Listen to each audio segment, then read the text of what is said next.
অপেক্ষা। এই শব্দটার মধ্যেই লুকিয়ে থাকে অনেক ব্যথা, অনেক দীর্ঘশ্বাস। অপেক্ষা একটা অবস্থা, একটা নিশ্চল অবস্থা। অপেক্ষা কখনো মধুর হয়, কখনো খুব যন্ত্রণার। আজকে আমি 'অপেক্ষা' নামের উপন্যাসটার রিভিউ করব। 'অপেক্ষা' হুমায়ূন আহমেদের লেখা একটি কালজয়ী উপন্যাস। আর সবার আগে আমি বইটার এডিশনটা নিয়ে কথা বলব। তারপর গল্পের সারাংশটা একটু তোমাদের বলব। আর বইটা পড়ে আমার যে অনুভূতি হয়েছে সেটা তোমাদের সবার সাথে শেয়ার করে নেব। তাই তোমরা যারা আমার চ্যানেলে নতুন, যারা এখনো আমার চ্যানেলটা সাবস্ক্রাইব করোনি, তারা প্লিজ আমার চ্যানেলটা সাবস্ক্রাইব করো। আর যারা অলরেডি আমার চ্যানেলে অনেকদিন ধরে আছো, তাদেরকে আরো একবার স্বাগত জানাই। আজকে এই বই রিভিউটা অনেকদিন ধরে পেন্ডিং ছিল। বইটা পড়ার পরে আমি এই বইটা নিয়ে কথা বলার জন্য উদগ্রীব হয়ে আছি। একটা বড় ভিডিওর মধ্যে এই বইটা নিয়ে আমি অলরেডি কথা বলেছি। কিন্তু আরেকটু বিস্তারে এটা নিয়ে আমার আলোচনা করার ইচ্ছা ছিল। তার জন্য এই ভিডিওটা করা। তাহলে তাই তোমাদের আর সময় নষ্ট না করে ভিডিওটা শুরু করা যাক। প্রথমেই আমি যে বইটা পড়েছি, যে এডিশনটা পড়েছি সেটা নিয়ে কথা বলব। এই সংস্করণে আমি 'অপেক্ষা' উপন্যাসটা পড়েছি। এইটা আফসার ব্রাদার থেকে বেরিয়েছে। এটা বাংলাদেশের একটি প্রকাশনা এবং বাংলাদেশের বই যদি তোমরা যারা ভারতে থাকো, যারা পশ্চিমবঙ্গে থাকো বিশেষ করে, যারা বাংলাদেশের বই কিনতে চাও এখানে বসে, তারা কিভাবে বাংলাদেশের সেলারদের সাথে যোগাযোগ করতে পারবে, তার লিঙ্ক এবং কনট্যাক্ট নাম্বার আমি আমার ডেসক্রিপশন বক্সে দিয়ে দেব। সেখান থেকেই তোমরা কিন্তু তাদের সাথে যোগাযোগ করে বাংলাদেশের বই কিনতে পারো। এবার ফিরে আসি এই বইটাতে। এইটা একটা রিপ্রিন্ট এডিশন। 'অপেক্ষা' উপন্যাসটা এতটাই বিখ্যাত হয় এবং এতটাই জনপ্রিয় হয়, তাই জন্য এটা রিপ্রিন্ট করে আফসার ব্রাদার্স।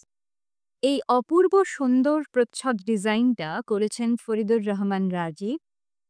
শুধুমাত্র কভার দেখলেই হবে না, ১ম পাতাটা দেখাই। এখানে হুমায়ূন আহমেদের একটা ভেক্টর ছবি রয়েছে আর্টে। এরপরে যে পাতাটা আমি খুলব সেটা হচ্ছে এটার কভার পেজ। আর সেখানেই শেষ নয়। সবচেয়ে সুন্দর পেজ হচ্ছে এইটা। একটা চাঁদ একজন হাত বাড়িয়ে রয়েছে। কতটা পরিষ্কার হচ্ছে জানি না ক্যামেরায়। আর এখানে লেখা আছে, "ঘর খুলিয়া বাহির হইয়া জ্যোৎস্না ধরতে যাই, আমার হাত ভর্তি চাঁদের আলো ধরতে গেলেই নাই।" মানে লেখাটা শুরু করার আগেই মনটা একটা বিষণ্ণতায় ভরে যায়। আর এমনভাবে এত সুন্দরভাবে বইটাকে প্রেজেন্ট করা হয়েছে যে বইটা দেখলে না কিনে থাকতে পারা যায় না। এই ক্যালিগ্রাফি কাজটাও খুব সুন্দর, যেভাবে বইয়ের শীর্ষকটা লেখা হয়েছে।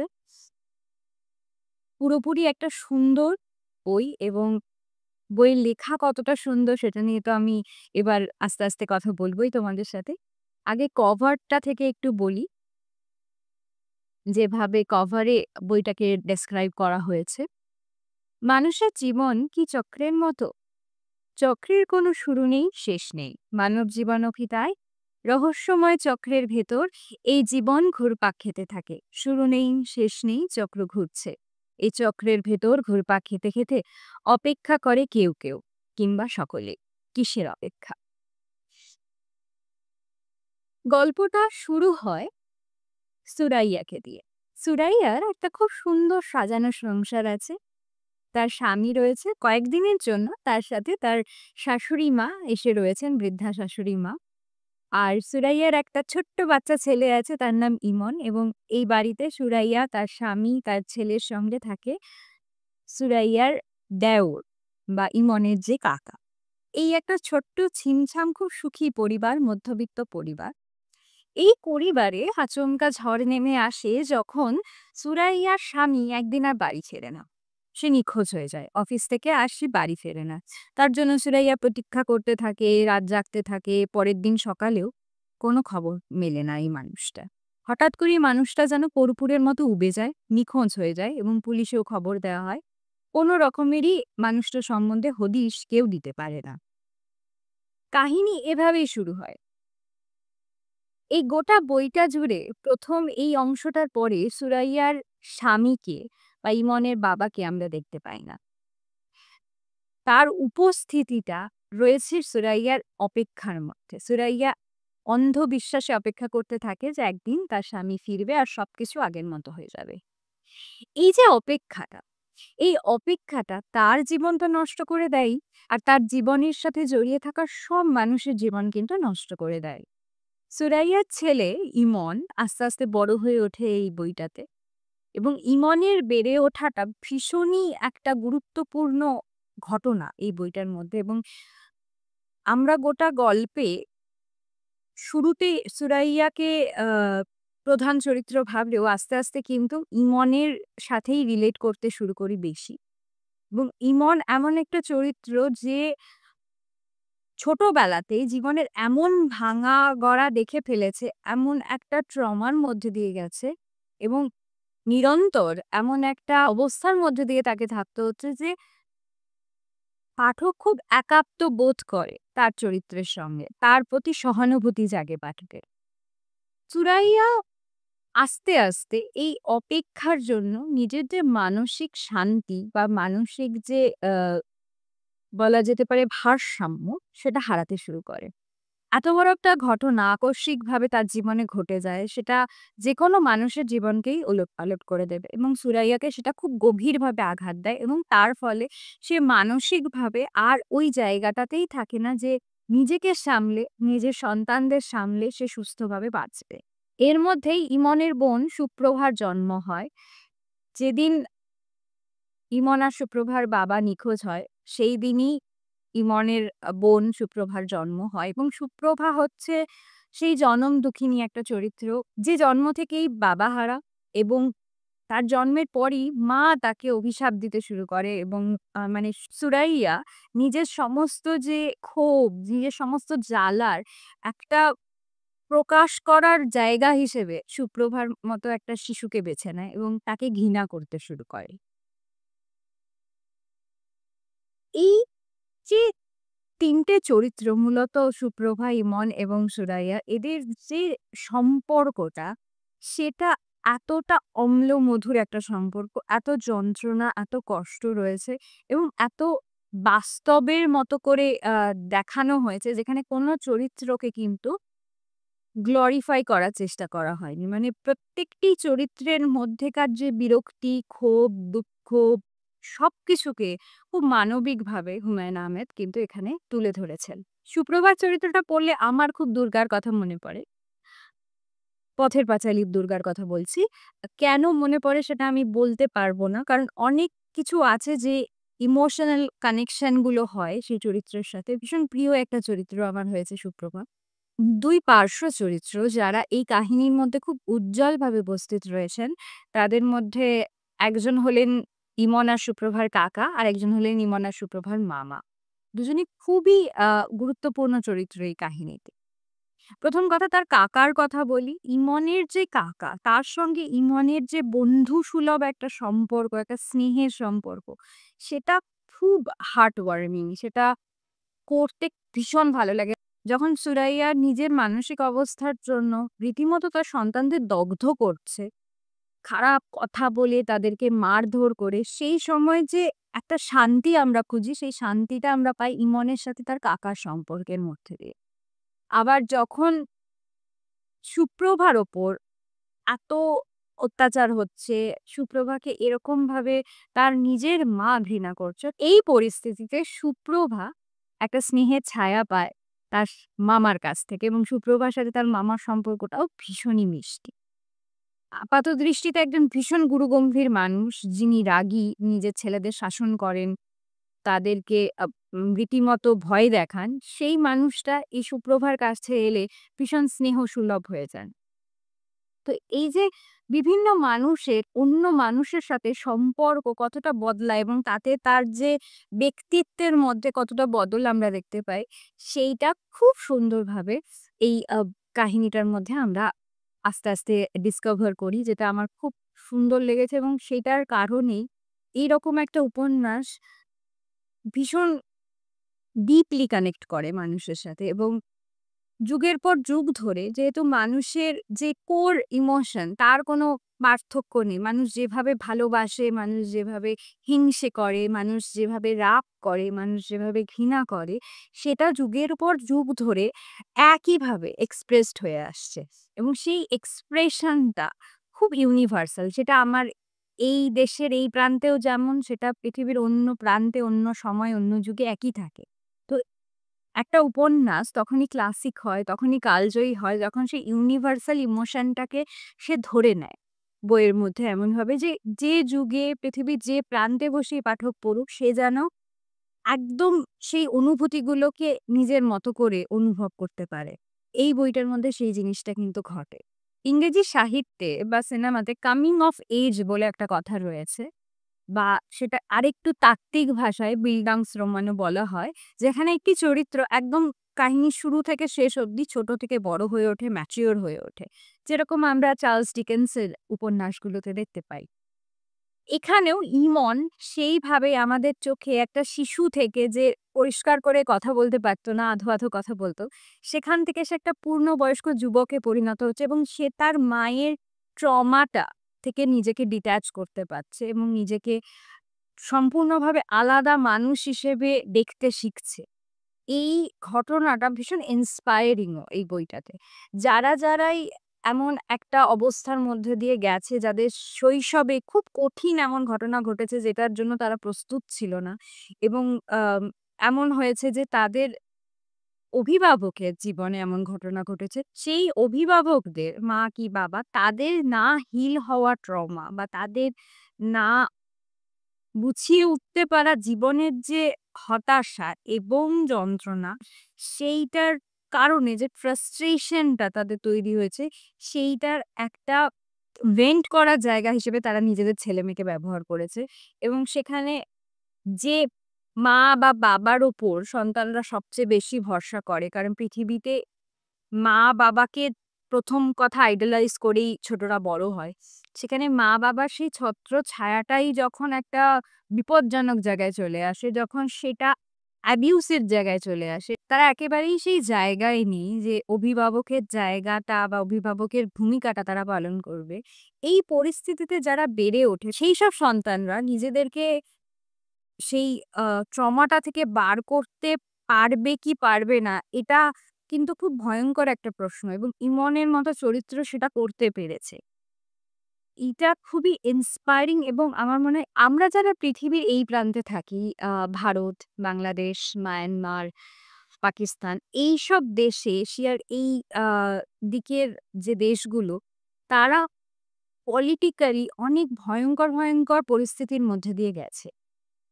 কলোনিয়ালিজম তো আছেই, যেখানে আমরা ২০০ বছরের কাছাকাছি একটা ইউরোপীয় শাসকদের পদতলে একদম পরাধীনভাবে থেকেছি। আমাদের নিজস্ব কোনো রকমের অস্তিত্ব ছিল না একটা স্বাধীন দেশ হিসেবে।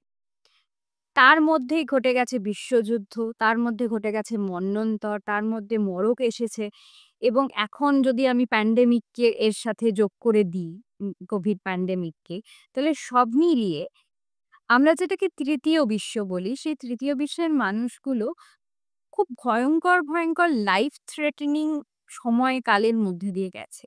যেখানে বেঁচে থাকাটাই এতটা বড় চ্যালেঞ্জ হয়ে গেছে, সেখানে মানুষের মানসিক স্বাস্থ্য নিয়ে কথাবার্তা খুব একটা হয়নি।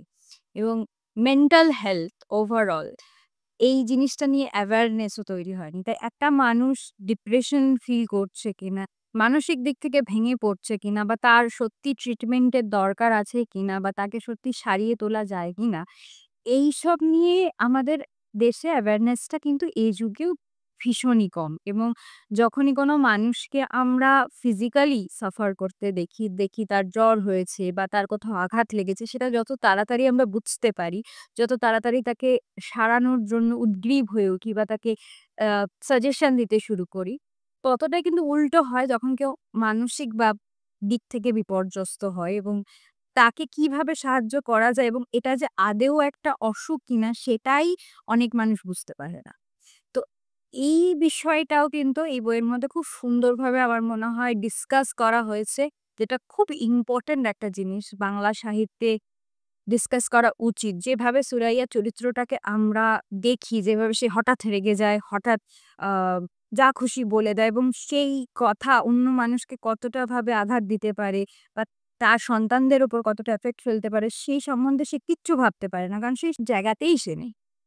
এটা কোনো সুস্থ স্বাভাবিক মানুষ যার মধ্যে অনুভূতি রয়েছে সে করতে পারে না। তাহলে সুরাইয়া এটা করছে কারণ সে নিজে মানসিকভাবে শান্তিতে নেই।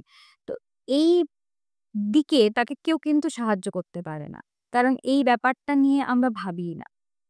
তো এই জিনিসটা আমাকে ভীষণ টাচ করেছে এই লেখাটার মধ্যে যে এই দিকটা উপন্যাসের আরো বেশি আমার মনে হয় আলোচনা হওয়া দরকার। ইমনের চরিত্রের যে দিকটা আমার সবচেয়ে ভালো লাগে, একটা পুরুষ চরিত্র হিসেবে তার মধ্যেকার যে সংবেদনশীলতাটা আছে, তার মধ্যে গভীর অনুভূতি আছে। সেটা আজকের দিনে যে পুরুষতান্ত্রিক সমাজে আমরা বাস করি, সেখানে জোর করে তরুণ প্রজন্মের থেকে সেই ইমোশনটা ফিল করা বা সেই গভীরতাটা জীবনের অনুভব করার অবস্থাটাই কেড়ে নেওয়া হচ্ছে। তাকে সেই জায়গায় যেতেই দেওয়া হচ্ছে না। সবসময় মানুষ ভীষণ ছুটছে। তো সেখানে দাঁড়িয়ে ইমনের যে গভীরতা এবং তার যে মরাল কম্পাস, মানে ভালো খারাপের যে তার বিবেচনার যে বোধটা, এটা খুব সুন্দর।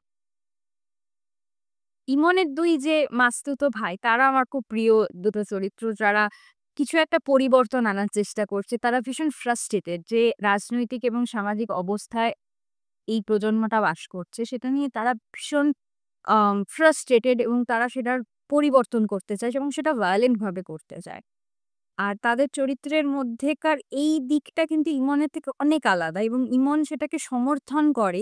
আবার ইমন সেই চরিত্রের মানুষ না যে সে এই ব্যাপারটা নিজে যোগ দিতে পারবে। তো এই ডিলেমাটাও কিন্তু ইমনের চরিত্রে আমরা দেখতে পাই। তাই এই গল্পটা যতটা সুরাইয়ার, ততটাই কিন্তু এটা ইমনের। আর ইমনের বাবা আ সুরাইয়ার যে স্বামী, সে এই গোটা গল্পে অনুপস্থিত থেকেও সুরাইয়ার অপেক্ষার মধ্যে উপস্থিত রয়েছে। এই বই থেকে অনেক প্রিয় কোটেশন আমার রয়েছে। তার মধ্যে একটা অংশ আমি পড়তে চাই, যেটা আমার ভীষণ প্রিয় একটা জায়গা। অ্যাকচুয়ালি ২ টো জায়গা আছে। এই অংশটা আমি ১ম এ পড়তে চাই। "সুপ্রভা শোন, মা যেমন রাতে ঘুমায় না, আমিও ঘুমাই না। মা জেগে থাকে তার ঘরে, আমি জেগে থাকি আমার ঘরে। মার জেগে থাকার তাও একটা অর্থ আছে। তিনি অপেক্ষা করেন। মার অপেক্ষা বাবার জন্য। আমি তো কোনো কিছুর অপেক্ষা করি না। রাত জেগে আমি অনেক কিছু ভাবি। সেই অনেক ভাবনার একটা হলো মানুষের বেঁচে থাকার জন্যে অপেক্ষা নামের ব্যাপারটি খুব প্রয়োজন। অপেক্ষা হচ্ছে মানুষের বেঁচে থাকার টনিক। মার শরীরের যে অবস্থা তাতে তার বেঁচে থাকার কথা না। তারপরেও আমার ধারণা তিনি দীর্ঘদিন বেঁচে থাকবেন, কারণ তিনি অপেক্ষা করছেন। বড় মামা বেশিদিন বাঁচবেন না। কারণ তিনি এখন আর কোনো কিছুর জন্যই অপেক্ষা করছেন। এত সুন্দরভাবে মানুষের যে বেঁচে থাকার মোহ, তার একটা গোল, একটা না পাওয়া, সেটাই যে মানুষকে বেঁচে থাকার রসদ দেয়, সেটাই বোঝানোর চেষ্টা করেছেন হুমায়ূন আহমেদ এই লেখাটার মধ্যে। আর এই কোটেশনটা এইজন্য আমার প্রিয় যে এখানে দেখা যাচ্ছে যে একই ঘটনা দুটো মানুষকে খুব অন্যভাবে অ্যাফেক্ট করে। মানে সুরাইয়ার স্বামী চলে যাওয়া সুরাইয়াকে যেভাবে ভেঙে দিয়েছে, তেমন ইমনকেও কিন্তু বরে দিয়েছে। মানে ইমন অনেকটা বেশি ম্যাচিওর হয়ে গেছে এই ঘটনাটার জন্য। তাই একই ঘটনা মানুষকে খুব অন্যভাবে অন্যরকম মানুষে পরিণত করে। আরেকটা জায়গা যেটা আমার শেষের দিকে ভীষণ প্রিয়, যেখানে বড় মামার মেয়ে তাকে বলছে, "ধনবান মানুষরা একটা বড় সত্যি জানে না। এই সত্যটা কি তোমাকে বলবো? বল।" পৃথিবীর সবচেয়ে আনন্দময় জিনিসগুলোর জন্য কিন্তু টাকা লাগে না। বিনামূল্যে পাওয়া যায়। যেমন ধরো জোছনা, বর্ষার দিনে বৃষ্টি, মানুষের ভালোবাসা। তুমি কি আমার কথাগুলো বিশ্বাস করছো? জামিরুল রহমান ক্লান্ত গলায় বললেন, ক্ষুধার্ত মানুষের কাছে জ্যোৎস্না কোনো ব্যাপার না মা। তারপরেও তোর কথা বিশ্বাস করছি। পৃথিবীর সবচেয়ে সুন্দর জিনিসগুলোর বিকিনিকি হয় না। কথাটা তো মা ভালোই বলেছিস।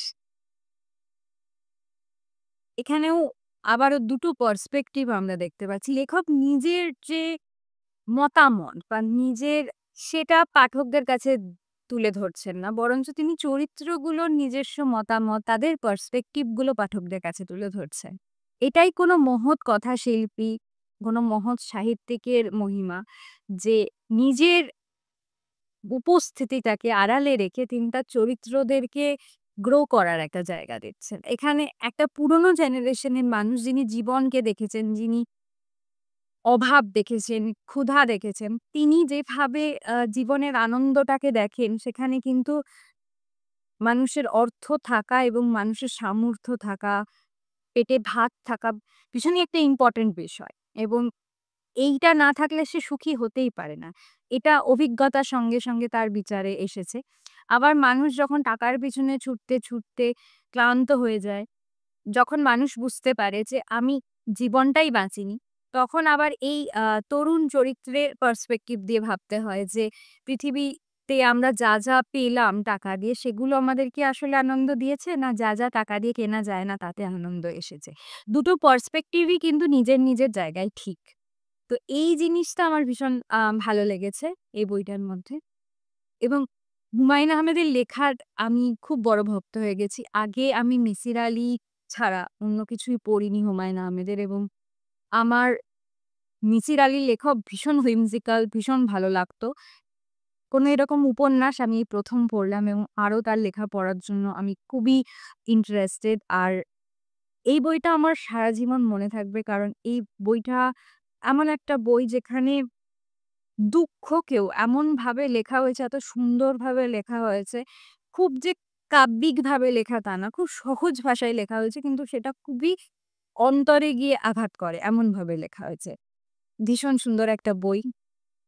যারা এখনো পড়োনি আমি বলব প্লিজ পড়ো। আর হুমায়ূন আহমেদের আরো লেখা অনেকেই আমাকে সাজেস্ট করেছে। আস্তে, আস্তে সবই পড়ার চেষ্টা করব। কেন ২ বাংলায় হুমায়ূন আহমেদের মতো উজ্জ্বল সাহিত্যিক আর দুটো নেই, সেটা এই উপন্যাসটা পড়েই আমি বুঝতে পেরেছি। যেরকম আমরা বলি না যে, ভাতের হাঁড়িতে একটা চাল টিপলেই বোঝা যায় ভাত হয়েছে কিনা? ঠিক সেরকমই যে এইরকম একটা কনসেপ্ট বা এইরকম একটা গভীর দুঃখের ঘটনাকে উপন্যাসের শুরুতেই এনে পুরো উপন্যাসটা জুড়ে তার ইমপ্যাক্টটা শুধু লেখা। সেইটা ভাবাই যায় না। মানে সেইটা যে বিষয় হতে পারে কোনো উপন্যাসের, এটাই আমি ভাবতে পারি না। যাদের কাছেই শুনেছি যারা এটা পড়েছে কেউ আজ অব্দি আমায় বলেনি তাদের ভালো লাগেনি। আশা করছি তোমাদের এই রিভিউটাও ভালো লেগেছে। যদি ভালো লাগে প্লিজ লাইক করো আর কমেন্ট করে জানাও। আর তোমরা যদি কোনো বই আমাকে সাজেস্ট করতে চাও, কোনো নির্দিষ্ট বই থাকে তোমাদের মনে যেটার রিভিউ তোমরা আমার কাছ থেকে চাও, যদি আমার পক্ষে সম্ভব হয় বইটা সংগ্রহ করে আমি পড়ে রিভিউ করার চেষ্টা করব। আবার দেখা হবে। ভালো থেকো। অনেক বই পড়ো।